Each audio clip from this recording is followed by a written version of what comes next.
परमपूज्य डॉक्टर बाबासाहेब आंबेडकर या महापुरुषांच्या विचारांना प्रथमतः अभिवादन. समतेचे महामानव छत्रपती शिवराय, महात्मा ज्योतिबा फुले, छत्रपती शाहू महाराज, माता जिजाई, माता भीमाई, माता सावित्रीमाई आणि ज्यांच्या स्मारकामध्ये आपण जमलेलो आहोत ते माता रमाई यांना विनम्र अभिवादन करतो. आज ज्यांच्या नेतृत्वाखाली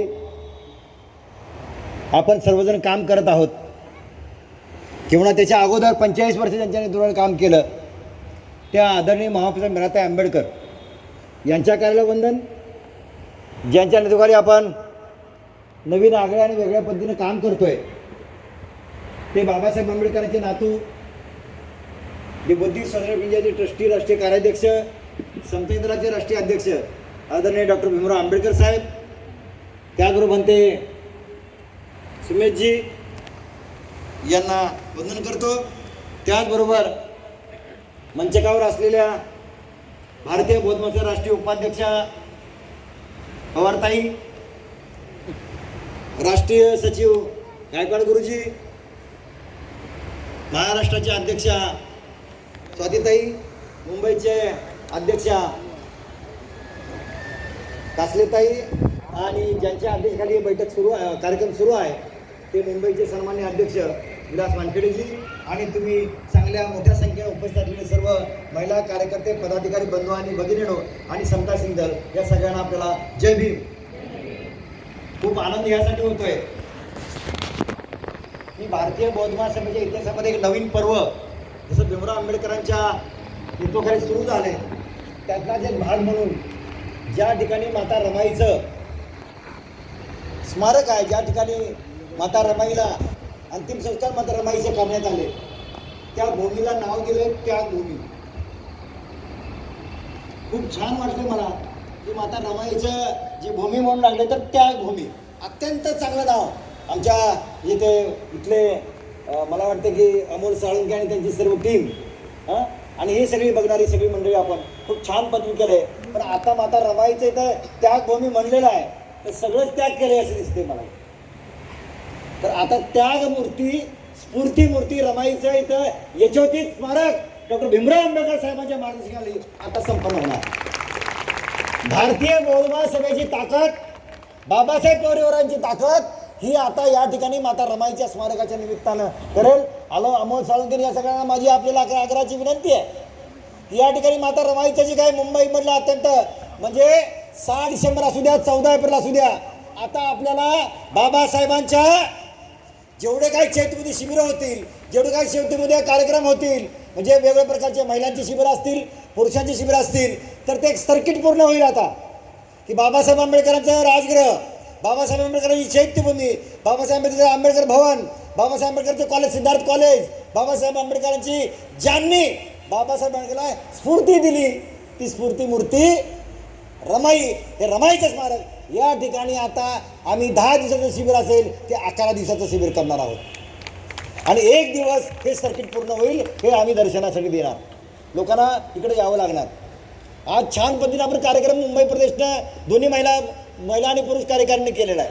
आमचा तर आता मुद्दा झाला की बाबा आज जर जानेवारी, फेब्रुवारी, मार्च हे 3 महिने जर घेतले तर 3 महिन्यामध्ये माता जिजाऊ, माता भीमाई, माता सावित्रीमाई आणि माता रमाई या 4ही मातांचं ज्यांनी त्यांच्या पतीला घडवलंय, त्यांनी ज्यांच्या मुलांना घडवलंय त्यांच्या जयंतीचा काळ आहे आणि तो जयंतीचा काळ आता आपल्याला रमाई महोत्सव, माताचा महोत्सव म्हणून आपल्याला पुढच्या काळामध्ये साजरा करायचा आहे. केवळ प्राथमिक स्वरूपात जिल्हा लेवलवर, राज्य लेवलवर अशा प्रकारचे कार्यक्रम होता. आता प्रत्येक शाखेमध्ये, मग ते महिलांची शाखा असेल, पुरुषांची शाखा असेल, आज जसा आपण कार्यक्रम केलेला आहे की महिला आणि पुरुष मिळून काम केलेलं आहे. कारण का आपल्या सर्वांना माहिती आहे की महिलांच्याकडे पैशाचा विषय कमी आहे, आर्थिक बाब कमी आहे, त्यामुळं सगळ्या कार्यक्रमाचं नियोजन पुरुष कार्यकारिणी करणार. परंतु सगळं जे कामकाज जे आहे, सगळं बाकीची गोष्ट मग जो सूत्रसंचालन असेल किंवा अजून काही बोलण्याचा संधी असेल, आदरणीय भीमराव आंबेडकर म्हणले नाही महिलांचा कार्यक्रम आहे, महिलांनी बोलायला द्यायला पाहिजे, म्हणून प्राथमिक स्वरूपात 2-3 महिलांना आपण बोलायला दिलं आणि त्या बोलायला शुभेच्छा दिलं तर काहीच बोलत नाही. रमाईबद्दल एखादा शब्द बोला, भीमाईबद्दल बोला का नाही. आता मला असं वाटतंय की प्रत्येक कार्यकर्ते पदाधिकारी आहे यांनी तुम्हाला कधी बोलायला द्यायला लागेल सांगता येत नाही. त्यामुळे सगळ्यांनी भाषणाची तयारी करा, 2-2, 3-3 मिनिटं बोलायला. आहे ना तयारी का नाही. महिलाच्या टाळ्या वाजत नाहीत. ते पुरुष म्हणतात आम्हाला काय बोलायला, ह्यांच्यापेक्षा आम्ही चांगलं बोलू. मला निरोप आला इकडून प्रदीप तांबळेकडून काय की महिलाकडून बोलायला झालं, आम्हाला पुरुषाने बोलायला द्या.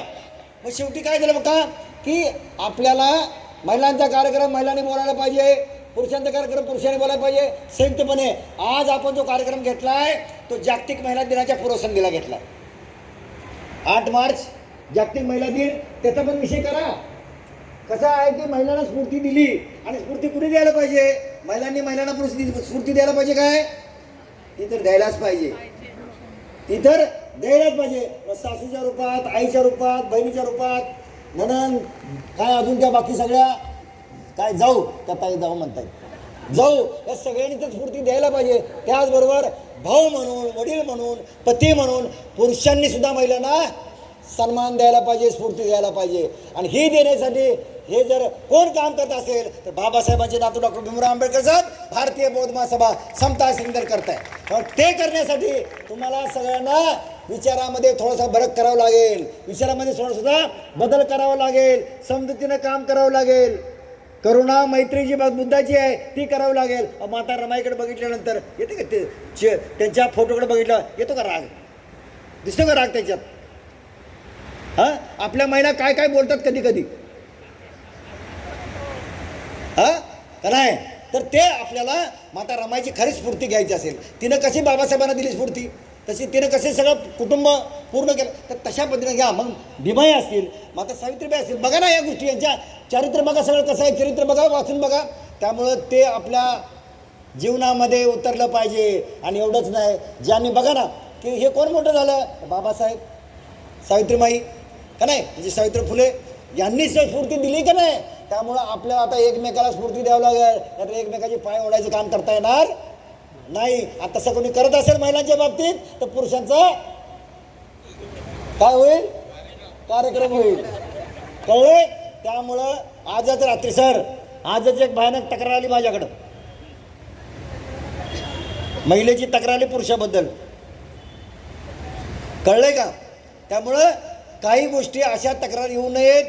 त्यामुळं पुरुषांनी पण तसं व्यवस्थित वागलं पाहिजे, महिलांनी सुद्धा व्यवस्थित वागलं पाहिजे. भारतीय बौद्ध महासभेचं ही संकल्पना आदरणीय भीमराव आंबेडकर, कारण मीराताई आंबेडकरांनी काय केलं की महिला 2-3 महिलांना प्रतिनिधित्व दिलं. पण बाबासाहेब भीमराव आंबेडकर साहेब यांनी काय केलं, स्वतंत्र महिलांच्या कार्यकारिण्या केल्यात, जिल्हा तालुका सगळ्या बाबतीत, राज्य लेवलवर. आता महाराष्ट्र तर झाले, आता कर्नाटकमध्ये झाली, कर्नाटक तर मध्य प्रदेश, राजस्थान आणि कुठे जाणार आहे माहिती आहे, उत्तर प्रदेश, या ठिकाणी महिलांच्या कार्यकारिण्या होणार आहेत. त्यामुळं कार्यक्रम होणार. आणि दुसरी गोष्ट तुमच्यासाठी सांगतो की काही महिलांचं म्हणणं आहे आम्हाला काय स्वतंत्र नको, आम्हाला एकत्रच राहू द्या.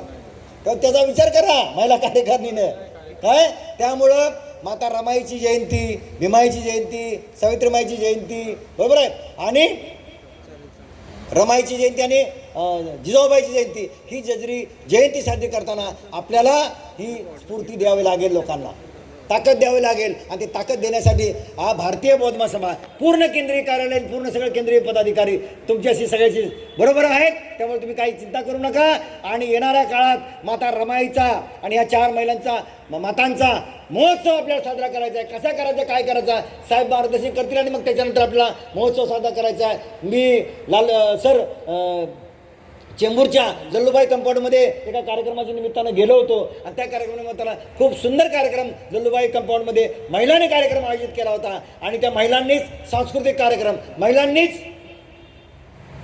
गाणे, महिलांचं सूत्रसंचालन सगळ्या महिलांनी केलेलं होतं आणि त्यांनी खूप सुंदर असं नियोजन केलं होतं. मला वाटतं टागोरनगरमध्ये कुठे तिथं पण एक कार्यक्रम झाला. तर आता महिलासुद्धा सक्षम व्हायला पाहिजेत. त्यांचं सक्षमीकरण कार्यक्रमाच्या निमित्तानं केले. आता ज्या पदाधिकारी आहेत त्या पदाचं सुद्धा त्यांना काम करावं लागेल. ते करण्याच्या दृष्टीनं आपण कामाला लागावं आणि भारतीय बौद्ध महासभेचं मिशन 25 जे आहे ते मिशन 25 घेऊन जे महिलांच्या विरोधात, जे पुरुषांच्या विरोधात किंवा आपल्या बौद्धांच्या विरोधात असल्या जे सरकार असतील, विचारधारा असतील, या सगळ्या असतील, याला त्यांची जागा दाखवण्यासाठी मिशन 25 घेऊन आपल्याला भारतीय संविधान बदलण्याचं जे काही चाललं आहे, जे स्वाभिमानाचं जिनं बाबासाहेब आंबेडकर, महात्मा फुले, शाहू महाराज यांच्या काळात जे मिळालेल्या गोष्टी आहेत त्या घालवण्याचे काम जर कोण करत असेल तर त्यांना लाडकी बहीण म्हणून तुम्ही अजिबात त्यांना थारा देऊ नका. तुम्हाला त्याचं विचारपूर्वक काम करावं लागेल आणि त्यांना सत्तेत न येता आपल्याला खाली घ्यावं लागेल आणि बाबासाहेबांच्या विचाराचा, बुद्धाच्या विचाराचा हा व्यक्ती आपल्याला सत्तेत आणावं लागेल, वेगवेगळ्या ठिकाणी आणावं लागेल. त्याच्यासाठी रणखंडन आपल्याला करावं लागेल. ते करण्याच्या दृष्टिकोनातून आपण कामाला लागूया अशा प्रकारची विनंती करून रजा घेतो. जय भीम, जय बुद्ध, जय भारत, जय संविधान.